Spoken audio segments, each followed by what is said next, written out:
என் உயிரோடும் உணர்வோடும் கலந்து வாழுகின்ற அன்பு உறவுகள் அனைவருக்கும் வணக்கம். விசில் தேட்டரில் ஊதுனா இப்போ தெருவில் ஊதிட்டுறான், தேட்டரில் அடித்தான் திரையரங்கில், இப்போ தெருவில் அடிச்சுட்டுறான். ஏன் வந்தோம்னா அவனுக்கும் தெரியல, எதுக்கோ கூட போனோம்னு இவங்களுக்கும் தெரியல. ரெண்டு பேருக்கு தான் போட்டி, ரெண்டு பேருக்கு யாருக்கு 2000க்கு 2500 இருக்கும். நானு எவ்வளவோ ஒரு கூட பிறந்தவன் மூத்தவன் அண்ணங்கிற முறையில் சொல்லி பார்க்குறேன். டேய் எழுதி கொடுக்குறோம் மாத்திரான்னு சொல்லி பார்க்குறேன். அவனும் பிடிவாதமா அதை பிடிச்சி தொங்குறான். எங்கிருந்தா கொடுப்ப? கல்வி கடன் 20 லட்சம் கொடுப்பானா? ஏன்டா 20 லட்சம் கொடுக்குற கடன்? நீ என்ன கந்து வட்டி நடக்கிறியா இல்லை வங்கி வச்சு பேங்க் வச்சு நடத்துறியா? இந்த கந்து வட்டியா கவர்மெண்ட்டா? எதுக்கு கடன் கொடுக்கணும்? கல்வியை கொடுப்பதுக்கு அரசின் கடன். அந்த 20 லட்சத்தை வச்சு கல்வியின் தரத்தை உயர்த்தி தரமான கல்வி கொடுப்பன்னு சொல்லணும்.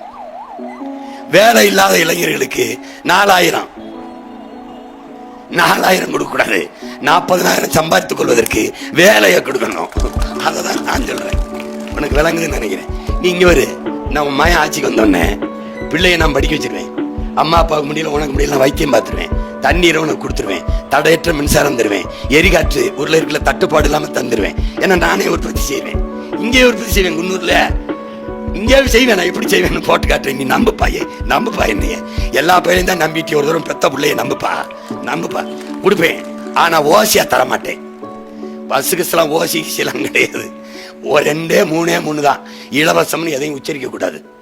கட்டணம் இல்லாத கல்வி உலக தரத்திற்கு. உலகத்துல யாரு? பின்லாந்து, தென்கொரியா, சிங்கப்பூர் 3ஐயும் முந்திரான் உன் மகன். இனி உலக தரம்ங்கிறது தமிழ்நாட்டின் கல்வி தரம் தான். முந்திரேன்.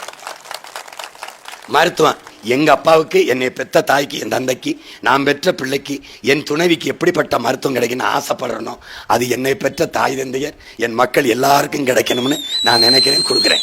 எப்படி கொடுக்குறேன்? இந்த நாட்டின் முதன்மை அமைச்சர், prime minister of India, president of India, chief minister of Tamil Nadu, இவங்களுக்கு என்ன மருத்துவம் கிடைக்குதோ அது கடைகோடி, குன்னூர்ல, உதகையில, நீலகிரியில இருக்கிற தேயிலை பறிக்கிற எங்க ஆத்தாவுக்கும் கிடைக்கணும். அதுதான் ஜனநாயகம். தண்ணீர் உனக்கு மட்டும் இல்ல, பறந்து வர கொக்கு, குருவி, மைனா, சிட்டு, கொத்துற பாம்பு, கடிக்கிற கொசு எல்லாத்துக்கும் கிடைக்க செய்யணும். அதுதான் என்னுடைய மாண்பு. அதை செய்வேன். புரியுதா? அவர் என்ன சொல்றாரு புரியுதா? கான்பிடண்டா இருங்க, வெற்றி நிச்சயம். கான்பிடண்டா இருங்க. அவருக்கே கான்பிடன்ட் இல்ல. 2 பேருக்கு, ஒன்னு டிஎம்கே, இன்னொன்னு டிவி கேக்குன்னு 2 தொகுதியில ஓட்டிடுறாப்ல. கான்பிடன்ட் அவ்வளவுதான். புரியுதா? இந்து என்றேன், நான் இஸ்லாமியன் என்றேன். இல்லை நீ என் இனத்தான் என்றான். பள்ளன் என்றேன், நான் பறையன் என்றேன்.